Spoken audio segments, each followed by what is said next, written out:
So, good morning, good evening, and good afternoon. Welcome to Canon Fodder TV, and it's a Monday show. I haven't done a Monday show in a long time, long time. I've been doing other things more important than podcasting. But you know what? You might remember my brother Isaac from when we were like, the pandemic, and we were doing like 2 or 3 live shows a day. Oh my goodness. Anyway, brother Isaac, how's you, man? You're right. I'm doing good, brother. Indeed, the during the pandemic, the show kept us very, very busy. There was Yeah, nothing to do. We were very busy do- doing shows here and there. But I'm great. I'm great. I'm grateful that I'm on this platform. We've made friends from here. It's a whole community. It's a lot of friends over here. yeah. And I was speaking to Seema today, and she told me she met you on the last day before she had to return. Yeah, yeah, Yeah, yeah. The power of Canon 4A TV, man. Connecting people. sure. Connecting All over people. the world. Yeah. All right. Anyway, we're going to talk about the game that happened yesterday. Man United. Oh my God. Well, anyway, brother Isaac. So this was the 11 that Mikel Arteta chose to play against the old enemy. Raya, Benny Blanco, William Saliba, who I believe was chosen as man of the match on the platform. Gabriel, Tomiyasu, Declan Rice, Thomas Partey, Martin Odegaard, Saka, Trossard, and Kai Havertz. I'm going to ask you this question. Player of the season. If you had a choice between Kai Havertz, Declan Rice, and Leonardo Trossard, who are you choosing?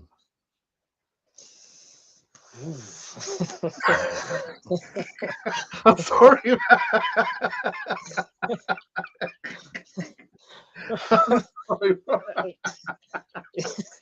Right on the spot from the beginning. Sorry, man.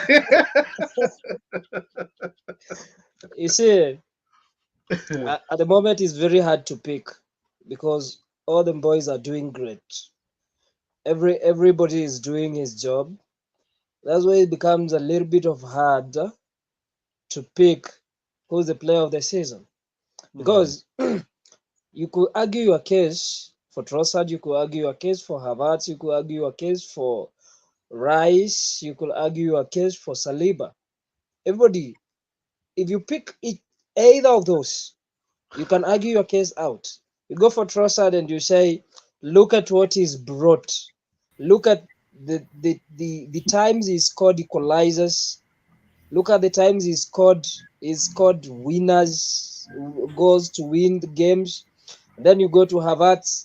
There are times he's scored winners. That is, I can remember Brentford home and away. He won us the game single-handedly. Yesterday he gave the assist, and actually during halftime I was watching the analysis, and the way he was scanning the field to see who is there, and he scanned and he saw Casemiro Yeah. has him onside, and he asked for the ball. You could argue a case for Declan Rice that he's solidified the midfield, that he's really brought this team together in the midfield. If you go to Saliba, you could also argue a case and say that last season, without him, we crumbled. This season, with him, he's given us the solidity at the back. And funny enough, that he's been given man of the match away at Etihad, away at Anfield, and away at the theater of dreams. Now I call it the home of nightmares.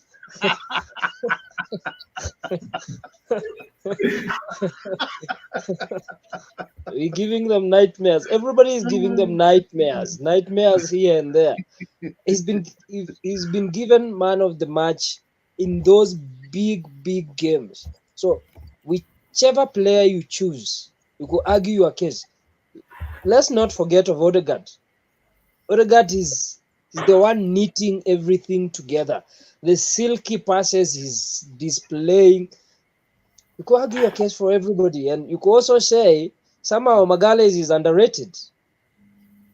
Yeah, He's the yeah, fighter. yeah. He's the one who, if you want to fight, he'll tell you, bring it on, brother. Bring it on. But Saliba is one of is the cool-headed. You have one Of the two. who's a Yeah, yeah, fighter, and you yeah. have one who's cool-headed. Saliba is clear, calm. But for Magalhaes, if you want to play dirty, bring it on. So did you give me an answer? Who you choosing? Declan Rice, Havertz, or no? I'm only joking, man. All the players have done good for me. Okay, okay, all right. Brother Prosper has entered the building. What's Yes, yes, happening? yes, yes. What's happening, man? You Hi, okay? hi, hi, Isaac. Hi, Prosper. How are you? I'm good. I'm good. I'm good. So Prosper, we just I posed a question to Isaac about Yes. player of the season. Who are you going to choose of these three players? Mm-hmm. Kai Havertz, Declan Rice, Leandro Trossard. Who are you choosing for player of the season? I think for me, I'll put it in a pecking order. Kai Havertz wasn't even supposed to be on the list, honestly speaking, Mm. because you have to look at a player's number of games, minutes on the ground against the performance. You give me 10, 15 good games against 40 games, that's a fail, you know? Okay. Mm-hmm. So because Trossard doesn't have that much game time, so it would be very difficult to argue his case against Declan Rice. But Declan Rice has really done as good. He's solidified that midfield, and when Partey was out, he really stood up to the occasion and held it together. Without him, we would have conceded a lot of counter-attack goals. Mm-hmm. Mm-hmm. Mm-hmm. Yeah, because we don't have that pace in the midfield apart from him. Okay. So Trossard, player of the season, not for you. No. Sad only because he hasn't been given that much time. I would like to see him play more next season. Okay. But for Rice, I think he's been there every game. There's no game where you can say Rice was out of the game completely. West Ham. No, Didn't, the West Ham game. If you look at it, from a football perspective, as a because he was playing in as a holding midfielder. So sometimes somebody ahead of you can give away the ball at a very critical situation, and sometimes just impossible for you to mark such balls. So I would say some games you can't really blame it on him, because when you're in attack mode and all of a sudden somebody gives away the ball and you have to cover and all that. Yeah, he might have been having some off days here and there, but they were not as bad as the rest of the team. You know, where we could literally single out, like Saka would have some days where we'd literally go like, okay, today he's really off, or Odegaard today is really off. You see, but as for Trossard, he wasn't given as much game time. That's where the problem is. It Okay. was always 20 minutes late. So for us to compare him with Rice, it would be very difficult because Rice has been there from the start to the end of all things. Okay. All right. Brother Isaac. So going to the game yesterday, man. Oh, Man United, man. Oh, how the mighty have fallen, brother Isaac. The field of dreams, like the field of nightmares, absolute Yeah. nightmares. Now, Isaac, was it really in doubt that we're going to go to Old Trafford and lose? Not for me. Not for me. No. Yeah. We're not going to lose. Even the bookies, we are 100% on Arsenal, because in the history of football, that is United against Arsenal. Yeah. It is the lowest, the least odds Arsenal we are given. The least. I was looking at the odds that we are given, that is for United against Arsenal, and I was like, boy, everybody expected we are going to slap them. Everybody expected that. And when their lineup came out, I was like, these boys, we're gonna kill them. We're gonna finish them. But I went back to history and looked at how we've played or when we've won at the theater of dreams, now fallen, and is the home of nightmares. And I realized that we've been winning 1-0 when we beat them. Remember the last time we won there was Auba's goal, which was which was flagged for offside, but after VAR intervening, we won 1-0. The 2-2 we won there 1-0, and I don't know if it is we've won there 4 times 1-0. And I was like, okay. And then when we started playing, we did not play that good. I don't know if it is because of the history or the nerves kicked in. But what I care is that we won 1-0, 3 points. 6-0 is 3 points. Exactly. What I care is that we won. Yeah. We took the 3 points. and if you looked at my WhatsApp status, I updated that let's go there and put some respect to the badge. That is what we want. There is some progress. I can see that progress. And you could say last season, nobody expected us to challenge last season. But surely for this season, everybody had us to challenge. We've come a long way. At the end of the day, not winning anything, yes, you'll feel disappointed. But all in all, let's take the positives out of the season. That we have the best defensive record. Had it not been Pep in the Premier League, Arteta would have won it now twice. Yeah. He's challenging the best. He's playing against the best.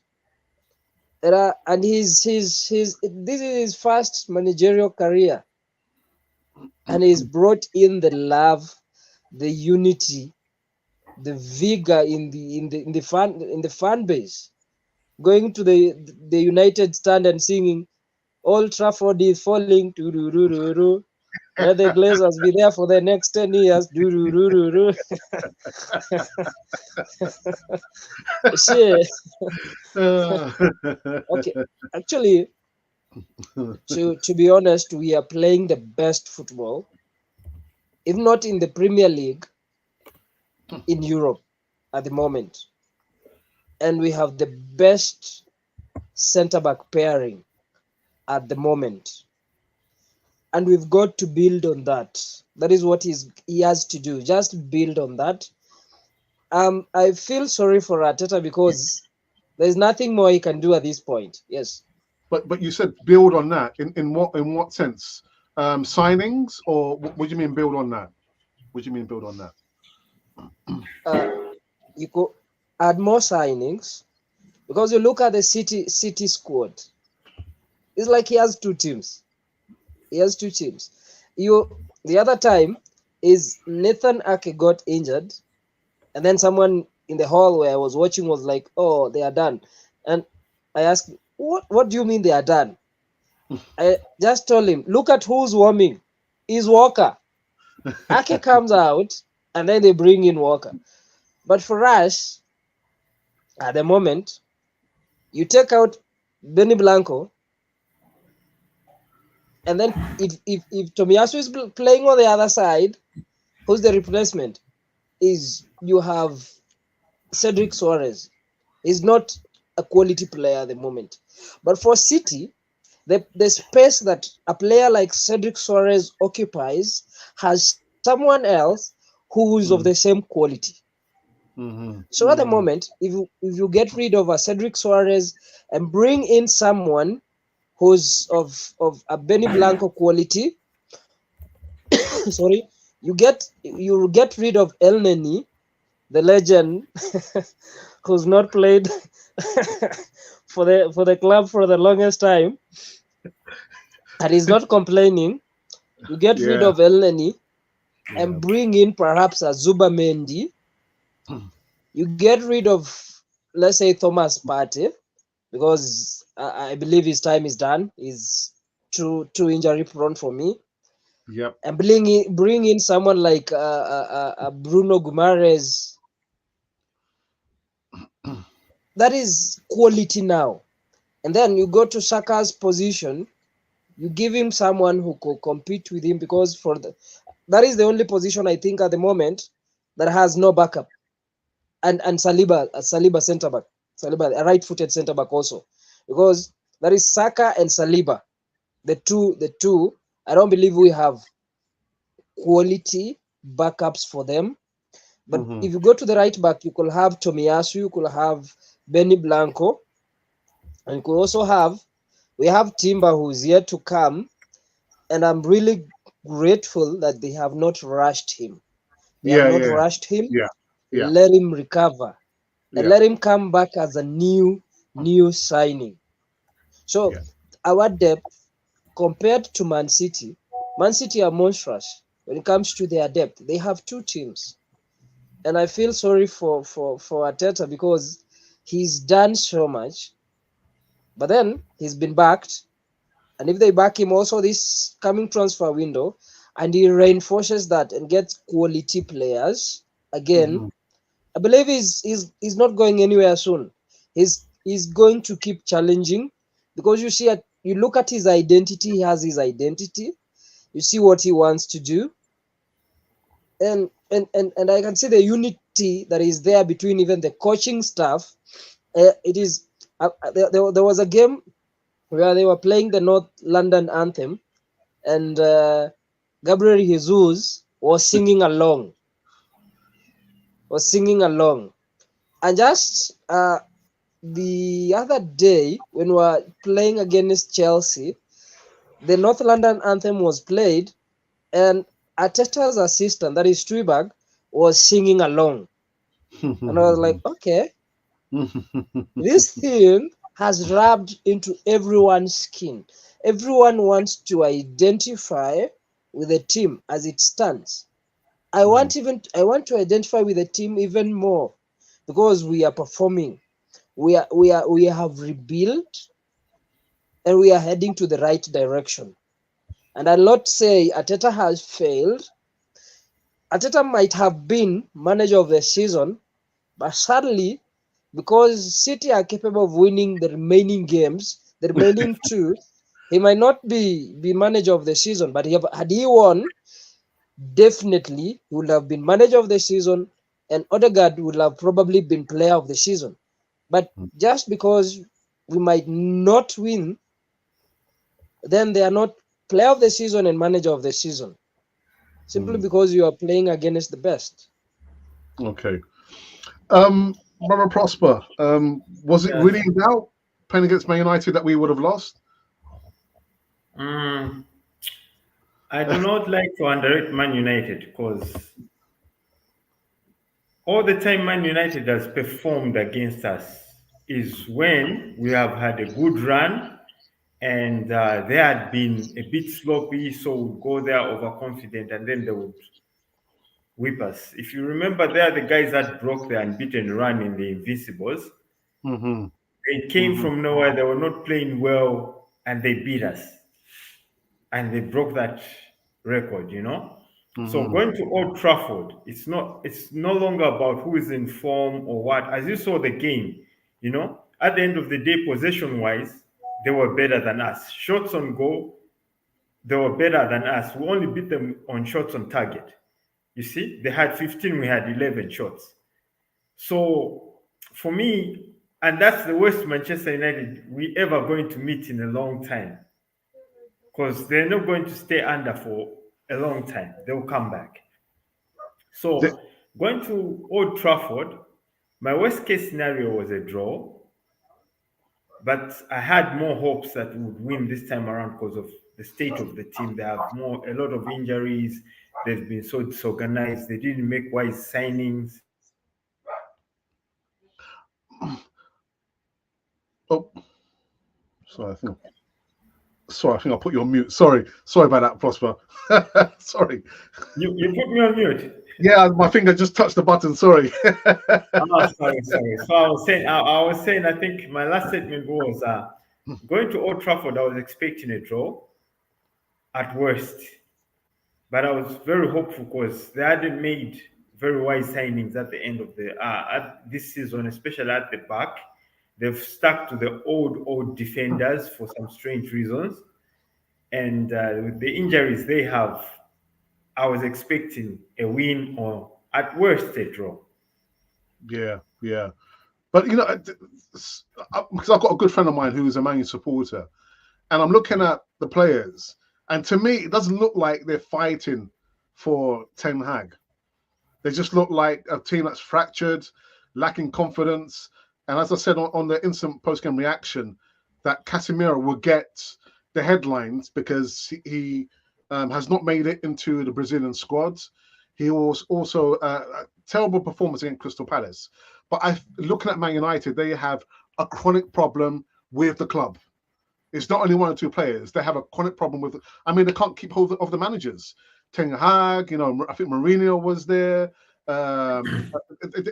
There's a cultural problem at Man United. But I'm looking at Man United. I didn't really believe that they were going to turn up and that they were going to beat Arsenal. I just couldn't see it, Prosper. I couldn't see it. They were so bad. As I've been saying, people might raise a lot of applause for Arteta. But if there was the best time to win the league, it's been these past 2 seasons. Because, especially this season, there's been a lot of drama outside the pitch. There's been FFP, there's been Chelsea, broken Chelsea. As I kept on saying on the group, a broken Chelsea, a broken Man United. Liverpool also had their backroom problems, and that's why Klopp is leaving. We'll hear the actual story after he's left. But there were issues there, and there had been issues. If you remember, even at the end of last season, there were rumors that Klopp is leaving. You see, so it hasn't been easy for most of our opponents because, like Manchester United, they went into this transition phase. They've never recovered, and the worst case scenario is they feel they believe changing of managers would work to their favor frequently, but they've realized, because I was talking to one of my brothers is a so Man U fan. My dad was a Man U fan. Yeah, so he reads, he goes deep into everything. So they were like, they're intending to keep Ten Hag, but they want to get rid of all the players except 3. So that tells you something. But with the financial fair play, I don't know how that is possible, but that's their plan, because they figured out that they don't have the right squad, and that's been the problem with Manchester United. Every time a new manager came in, he was faced to work with players that he didn't have much say on. Now, when Ten Hag came in, he didn't understand British football, So he came with players like this Brazilian guy, this flowery player. Anthony, yeah. Anthony. He's too playful with the ball, not efficient. So that doesn't work in English football, you see? So now he's realizing, okay, it's not about the flair and the flowery football here. It's about physique and pace, basically. Yeah. So that's it. Just going forward from the points that Isaac made, just 2 players that came to mind. Prosper. Yeah, what are we going to do with Gabriel Jesus? Are we going to keep hold of him? Fabio Vieira, are we going to keep hold of him? Are we going to keep hold of those players? Look here, I think this is the debate that has been going on forever. I'm one of those people who stood up for Arteta. I just haven't had the chance to go on Facebook and pull up the debates I would raise for Arteta in 2019, 2020, and back him up. I would write a whole thing on some Arsenal blog, But then I realized that he's making the same mistakes season in, season out. Much as we are improving, but if you cannot beat, if you're saying we have to, Guardiola has to be out for us to win the league, then that's not a competition, because that then we play in favorite. We can't be better than City. Is what we say. So we want Guardiola or to go into a transition phase for us to win the league, and that's not good. And if you remember very well, on the Arsenal group, I said, look here, you can be getting 90 points in a season. You can be the PSG of France, but when you go to Europe, you fluff because maybe the Premier League standards have gone down, and you're thinking you're scoring 90 points, you're doing well, but maybe the standards have gone back. Then when you go to Europe, you find you're being hammered real bad, and then you wonder, how are we being hammered? It's because probably getting those 90 points because the league has become too easy. You might not know. So the best case scenario is to be better than the best team. That's improvement. Not waiting for everybody to slap down to have a bad day. That's when you claim we're better than everyone. No. So for the past 2 seasons, the EPL hasn't been the EPL. I've never seen Chelsea that broken in a long time. I've never seen Manchester United that broken in a long time. I mean, teams don't win, but at least they'll be around the top 4 area. Not what we've been seeing, them struggling just to get over the finish line, over a game, and celebrating like Chelsea did this weekend. I'm like, okay. You see? So Prosper, do you for next season, do you see those clubs you're just talking about getting better? Your Liverpools, although they kind of fell away the last 4 games. Do you see Chelsea getting better? Do you see Tottenham getting better? Yeah. Let's start from the first question you asked, Arteta. Yeah. So I was saying Arteta has recurring problems, and the season hasn't even gone to wraps. He started mentioning about replacing Zinchenko, something that frustrated me because we've got some pain points in the team, and the pain points are Saka's deputy. We need Odegaard's deputy. We need 2 center forwards, and we need at least 1 holding midfielder to back up Partey. And then he's there trying to sell off Zinchenko, who's not that bad, who win you small games. With Timber there, that position is okay for me. We don't need to stress about that one. But he's there saying he's going to sell Zinchenko. So that means tapping into the money, which you would have got 2 center forwards, and a deputy for Saka, and another attacking midfielder, another defending midfielder. You see, then we'll reach that financial fair play threshold, and then he will say, we don't have the money, when he's focusing on the wrong position. You see, and that has been the case. That has been my issue for Arteta for the past 2-3 seasons.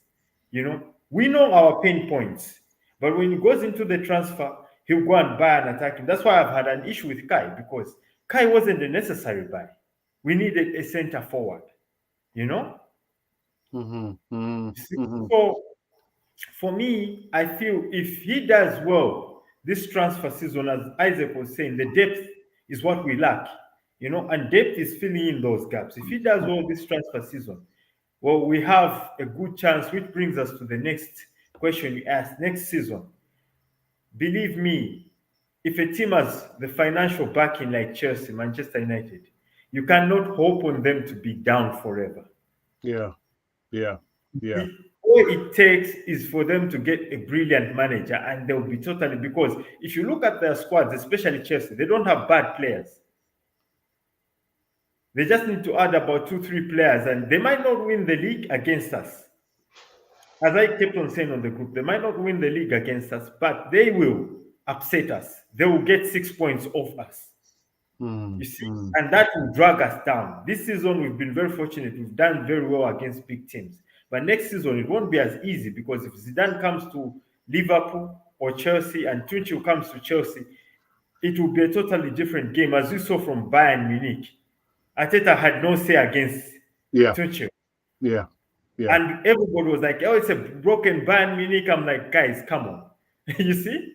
So when we look at the big teams, we're looking at the points they'll grab from us. You see, they might not be contenders or they might not be above us, but they might grab crucial points for us to end up, for us not to win the league again. Do you know what you make an excellent point about overcoming and beating a Man City? You know, in order for you to be perceived or seen as the best, you have to beat the best. You know, you can't, like you said, you can't wait for Liverpool just to drop off towards the end of the season. You know, Man City to have a bad patch of games. In order for you to be the best, you have to beat the best. And that's just the way the league is. They are on the verge of breaking a record of having 4 Premier League titles back to back. But in order for you to break that, you have to beat them. Exactly. You have to have more points than them at the end of the season. That's just the way it is. This throws us back to the Champions League, you know. Dortmund can't say without Real Madrid, without whoever, we should be champions of the Champions League. No, you have to beat the best. They have to beat Real Madrid for them to claim they're the best. There's no dodging these bullets and waiting for others to do the work for us. I mean, I think we've learned quite a lot for the past 3 seasons, especially on Manchester City.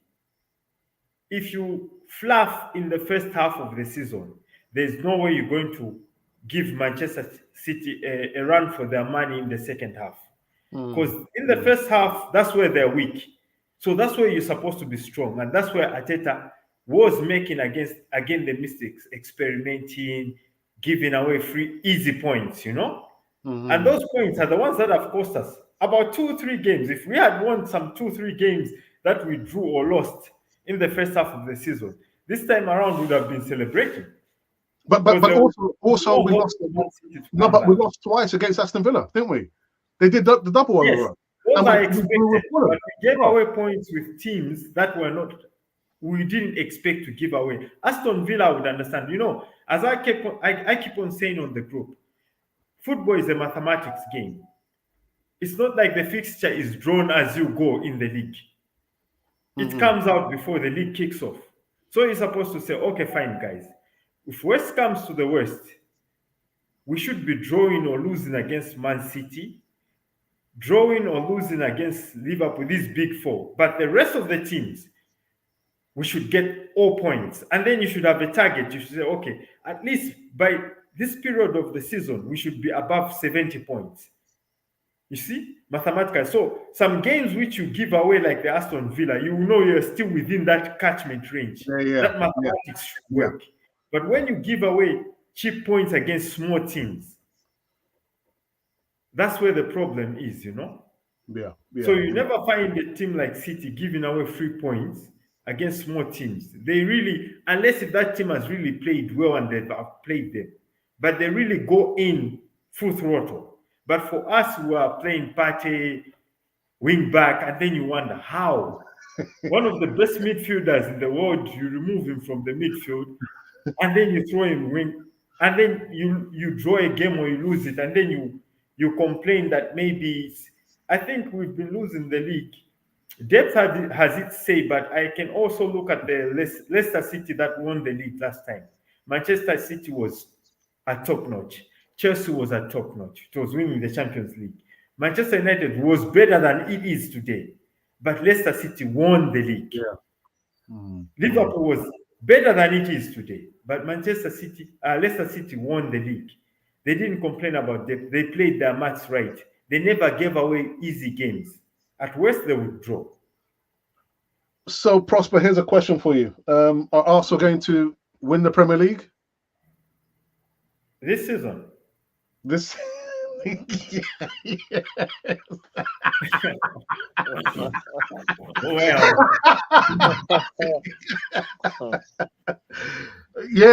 is, I don't know, man. What is the mathematics saying? We just had him ask. This season. What is the mathematics saying? What is the mathematics saying? If tomorrow Tottenham draws against what is the mathematics saying there? So if City draws against Tottenham, then they've practically won the league because they just need a win in the last game, right? Yeah, that is it. That is it. So, as it is, It's a 70-30 chance. It's all in And City's hands for me. Say again, Isaac. 70. It's all in 70. City's hands for me. Yeah. Unless City blows it, somehow they borrow it, then we have a chance. But as it is, it's a tough call. All right. You see, the Isaac, way Tottenham are playing, I can't see Hmm? them stopping City. Because Yeah. they haven't drawn a game at home. They either win or lose. But I can see them losing. Because the high line, Yeah, they are yeah, conceding yeah, yeah, goals. yeah, yeah, They are shipping in yeah. goals here and there. They are shipping in over 2 goals. So that is up to 3-4 goals. They're And if you shipping look in at the goals point, even against teams like Sheffield, Burnley. They're shipping in goals. So I cannot see how they are going to stop City tomorrow, despite their history. You can see our history against Man United, but we won. And I cannot see them stopping Man City in any way. And Pep has a way of winning all his remaining games. His final 10 games, he has a way of winning. And actually, he's 33 unbeaten now. And we haven't seen that. People have not been seeing that. All they have been seeing is they've been looking at how silky Arsenal are playing. They haven't seen. It's like City have been under the radar, but doing their job. And they are not, for me, they are not losing tomorrow. They are winning that game, and they will slap West Ham. That is for the final game. They are not losing any game. And where we lost it when we lost to Aston Villa at home. That is where we lost it. Had we won that game, then it would have been something different right now. And September let's not 7. forget, Fulham has taken 4 points against us this season. Yeah. 4 points, Fulham. Not healthy. And not Chelsea. We've actually done better against the traditional 6. We haven't lost against the traditional 6. We took 4 points over Man City, 4 points Liverpool, 6 points United, 4 points Chelsea, 4 points Tottenham, and we haven't lost. And we were saying that to win the league, you have got to beat the champions. We've beaten the champions. We've taken 4 points off them, and we are not winning. Exactly. That's where the mathematics comes in, eh? That's the sad reality. Let me go into the live chat. Yeah, let me go into the live chat. Anyway. Colin says, get it, Alex, Prosper, my brother, how are you? And Isaac, have you arranged for your family member, Kamavinga, to come to Arsenal yet? Oh, he won't come. He won't come. I don't think we're going to sign Kamavinga. I don't think, because look at the quality and the profile that Arteta is signing. I don't think he fits in his profile. Arteta wants versatile players, and kind of he's buying soft bullies right now. Nowadays, we were so soft, but now he's buying soft bullies. Soft bullies. They seem soft, but they are bullies. Like the Ben Blanco trying to take off Vicario's hand gloves. You see, you'll not be surprised for there to be a rule next season that you cannot do that to a goalkeeper. You wait and see. You're right. You're right. Just wait and see. There might be a rule, because there was a rule that came up because of Martinez, the goalkeeper Martinez, the way he was intimidating players before they take pens. And there was a rule because of that you cannot talk to players before they take their pens. You have got to step on your line and wait for the pen to be taken. That rule was brought in because of him purely. And right now, because of Benny Blanco's trying to take off Vicario's hand gloves, you wait and see. You will see a rule that is going to protect keepers.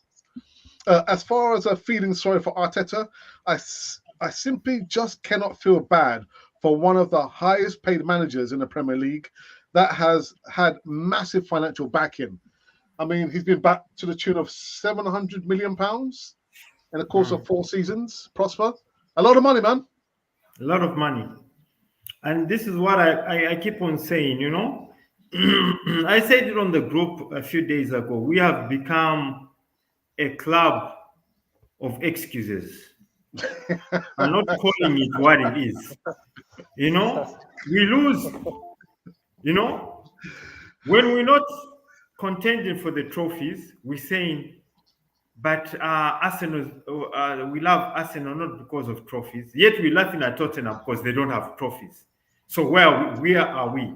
You know, when we comparing Arsenal to what Chelsea has achieved and the other clubs have achieved, given the same amount of money, then we go like, oh no, but it's not about trophies. It's about how we playing, how well we playing, blah blah blah blah blah. But then we're laughing at Tottenham because they don't have the trophies. So where are we exactly? Because at the end of the day, it's about winning the trophies. I don't start the league season and then people are on us. We are not real Arsenal fans. You're not a real fan if you don't expect trophies. I'm not here just to support Arsenal.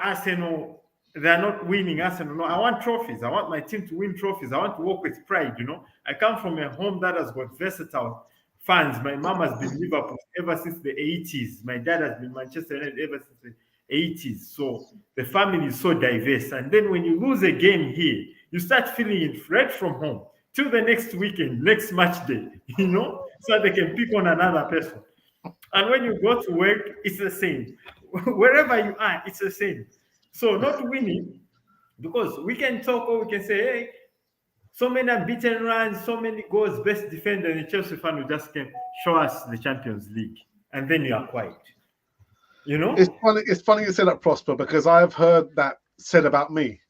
You know, oh, you know, but don't forget, you know, we came close last season. Yeah. You remember the first 2 seasons where we are now, that's progress.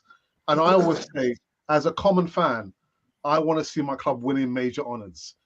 Because nobody remembers who came second or third. People only remember winners. Who remembers the team that was second to Chelsea in the Champions League? Nobody.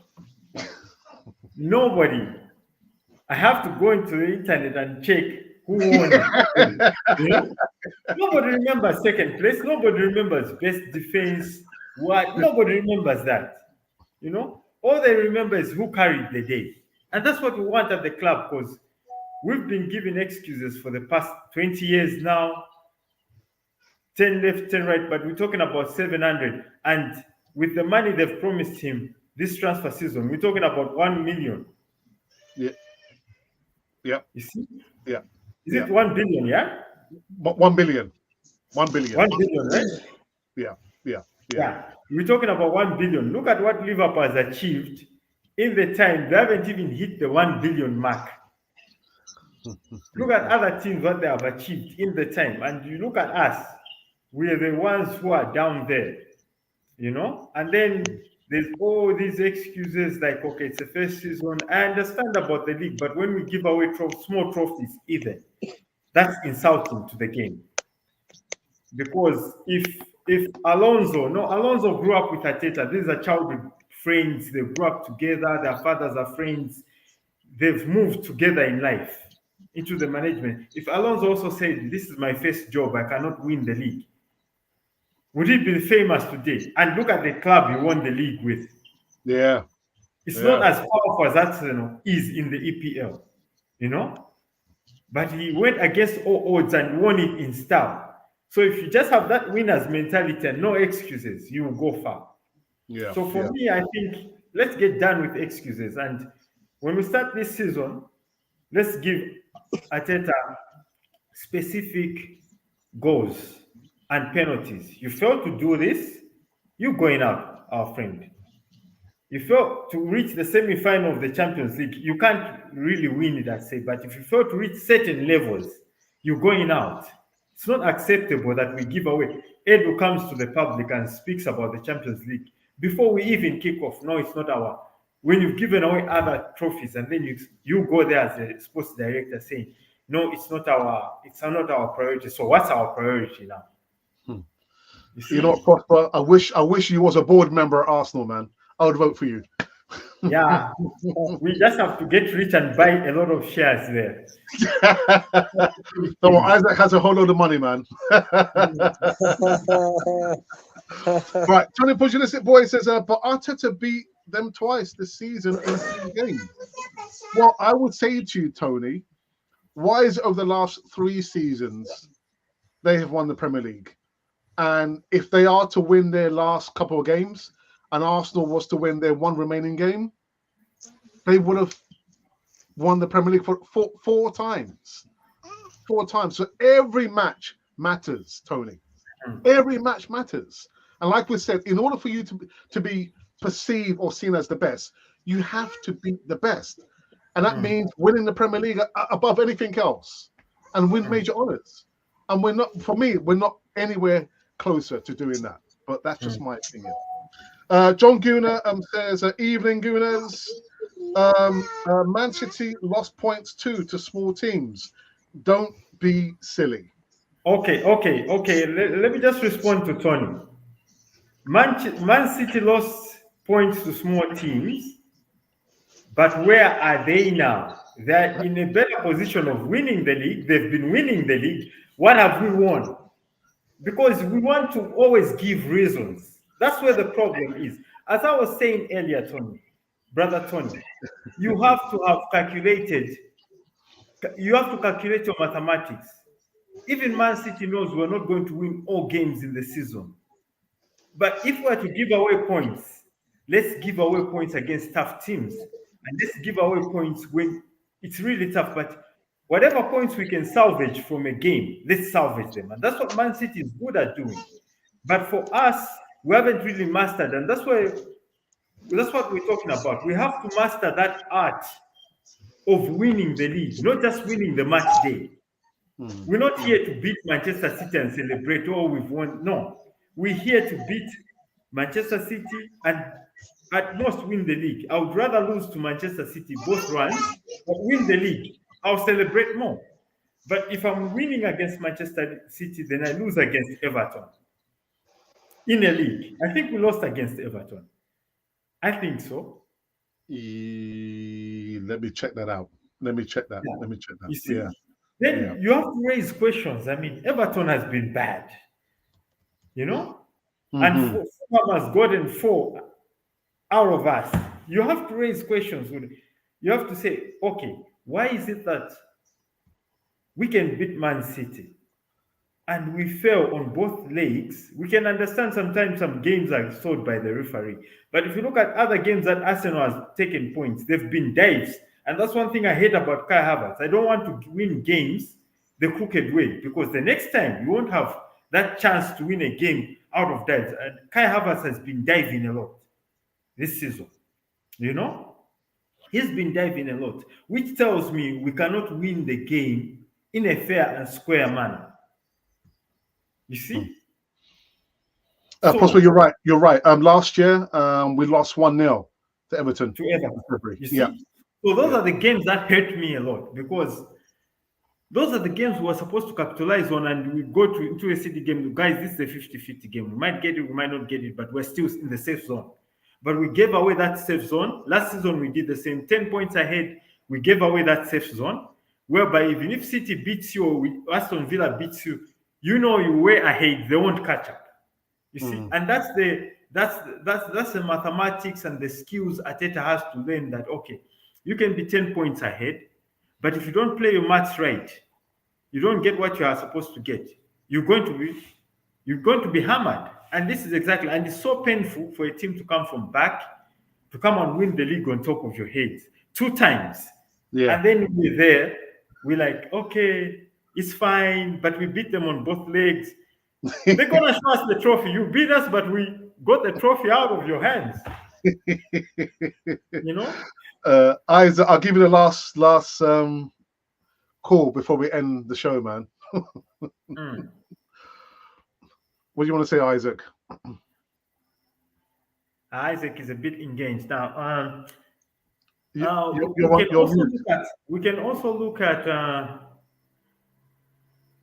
what made us lose the league this season, or get us where we are. We haven't yet lost it, but mathematically it says so.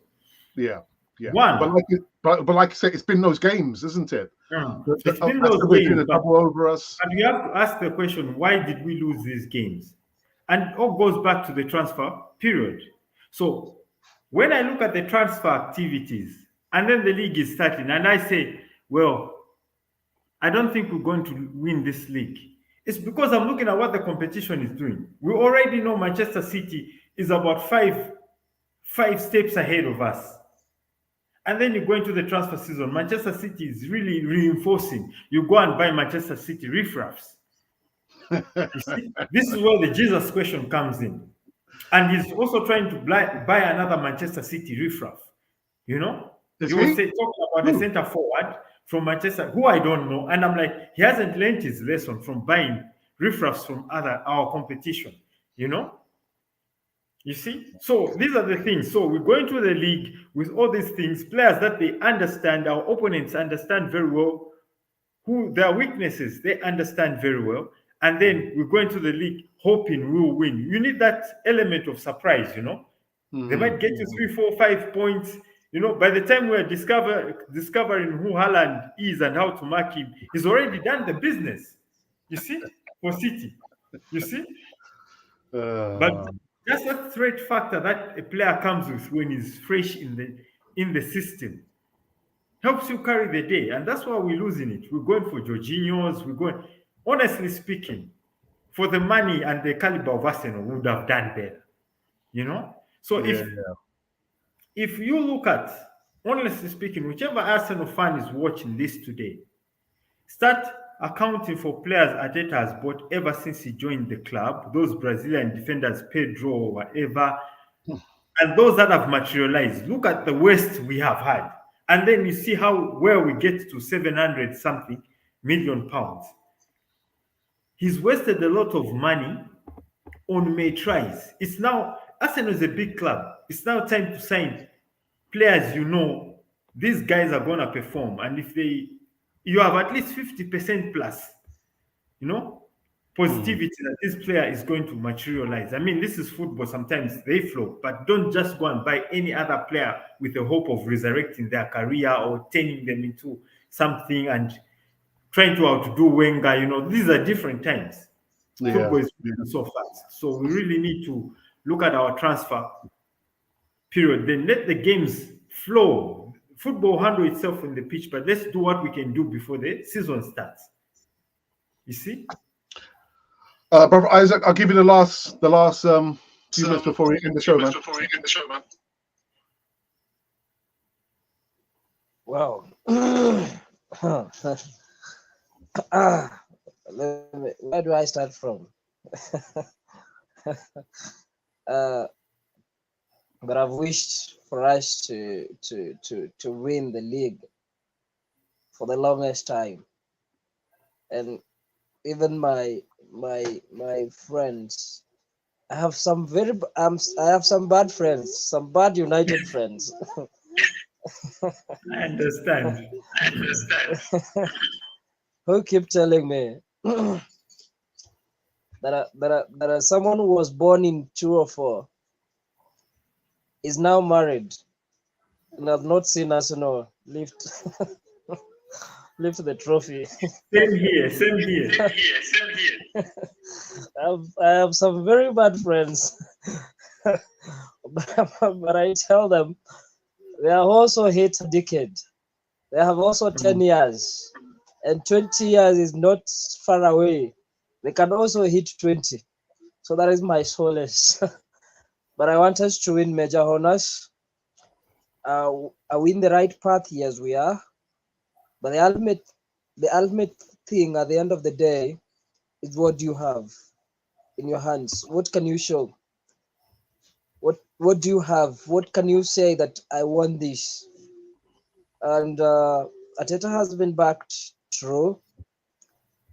If the other day we were discussing with my friends that had it been Wenger who was backed this match, we'll have lifted the trophy. Oh, nice. Oh, nice, true.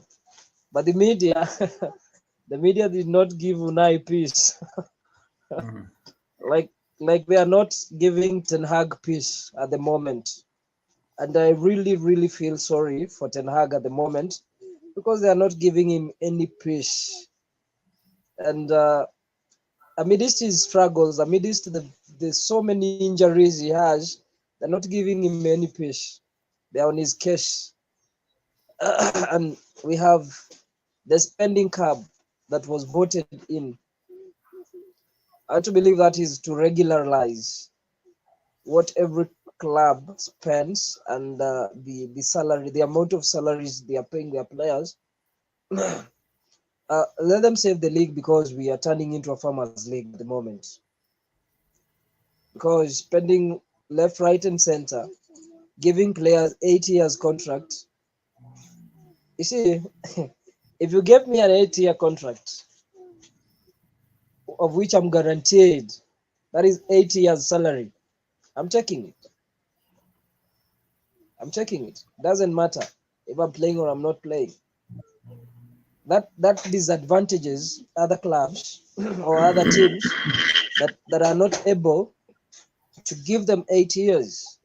That is how cheeky Chelsea were to spread that across so that they're not caught up with FFP. But that one has been regularized now, and I believe I want us to have a competitive league, not where Man City is winning. Let there be Arsenal winning, let there be a Chelsea winning, let there be a Man U winning, but not Tottenham for me. And as a fan, the only thing that will bring you joy at the end of the day is major honors. No matter how we look at it, no matter how we say we have progressed, no matter how we say that in the club's history, 27 wins is the highest in 136 years. That is the highest, beating even the Invincibles. And I was watching some pundits who are saying that it's like for you to win the Premier League now, you have to win each game in your second leg, not even draw. Win all the games in your second leg. And don't underperform in the first leg and expect to win all games in your second leg and win the league. It is going to be impossible. You've got to, it's like for you to win this league now, you've got to make sure you don't lose. You have to make sure you have an invincible, and not an invincible of winning 26 games and the others are draws. Make sure then you win up to 30 games and then draw 8. Perhaps you have a chance there. But I'm hoping for the best. I'm not going to bank on Tottenham to win tomorrow because that is a lost cause. Because every Tottenham fan right now, they want to roll over.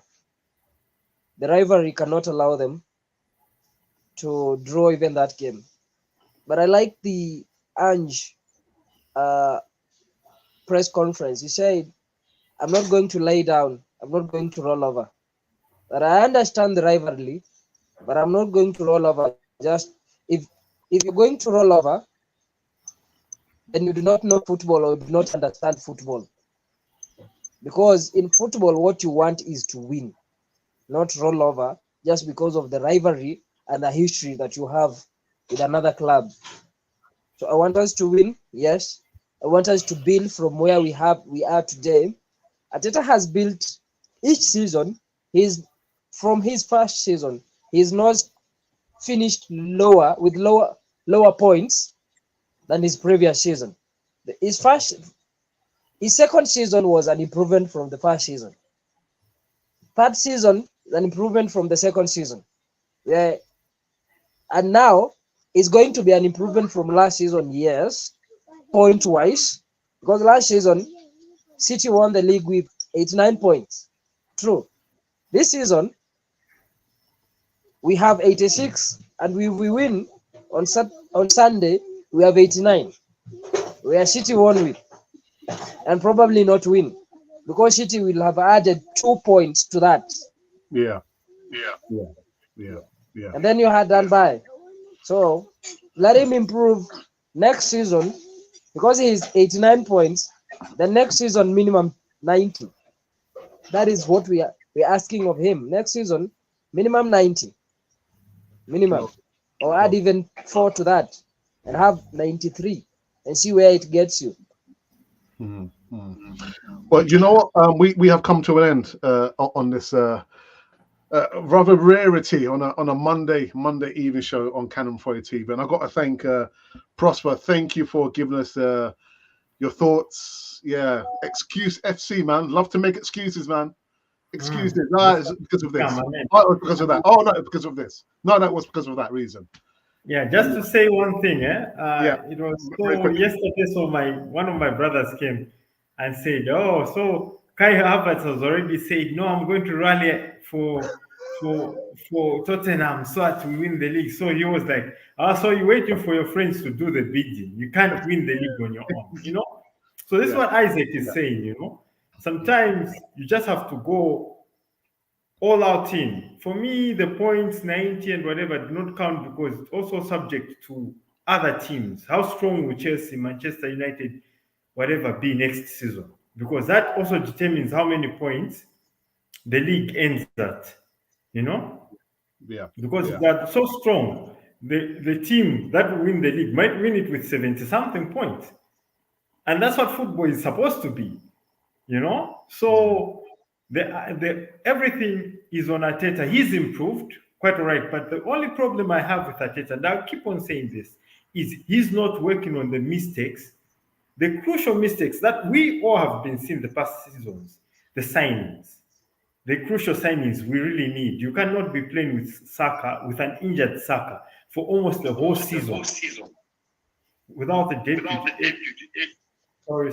Let me. There's an echo. Yeah, hello? Yeah. A club as big as Arsenal cannot be having one player in a position of Saka. It cannot be going into the season for 2 or 3 seasons without a centre forward and giving excuses. No, but we have an injury of Jesus. We have what? I mean, Jesus is not even first caliber for a club of Arsenal's level, you know? So as Isaac was saying, if you're not playing players like Edin Ketia and the rest, let them go to other teams. Get players that will assist the club.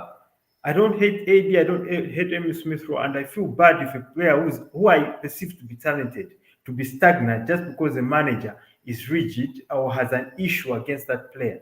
You know, let them go. Buy players that will help us, will get us. Even if a player comes from the bench, gets us 10 goals, a centre forward, 15 goals. That's points taking us ahead. You understand what I'm saying? Yeah. We have to end the show.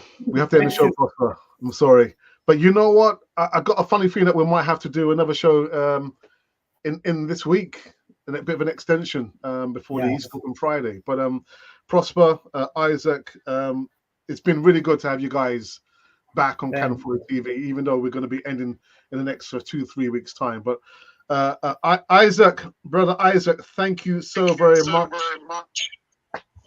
Pleasure is mine. Thank you so very much, brother. Thank you, family, from everyone Cannon Foy TV. There we go. All right, guys. So that's it. And the next time you will see me might be on Wednesday, possibly. We've got a bit of an echo. Yeah, might be on Wednesday. And who knows? You might see the return of Prosper and Isaac. Yeah. Excuses FC. Yeah, we need to go out of that. I'm tired of excuses. First, it was the managers are not being funded. We went over that era. Oh, we're building a stadium. Oh, Una is not getting them. We went over all that. You see? Okay, the league, you cannot win it sometimes because football is what it is. But when you give away the FA, you don't even to the final or the other cup, and then, I mean, just giving it away just like that. And the other point that I really... Very quickly, because I do have to end the show. Very quickly, Prosper. Yeah, like Isaac was saying, the FFP has come in, you know? So if you look at how Arsenal has changed from a team that used to work on its youth team to what it is now. Right now, we don't have a vibrant youth team. And that's where Man City, Liverpool and other opponents will beat us because our youth is not producing the caliber that it used to produce. And now this is when you need the youth team to be vibrant. You see? Okay. Anyhow, that's it. This on a Monday evening has been Cannon Fodder, the channel for Arsenal fans all over this world.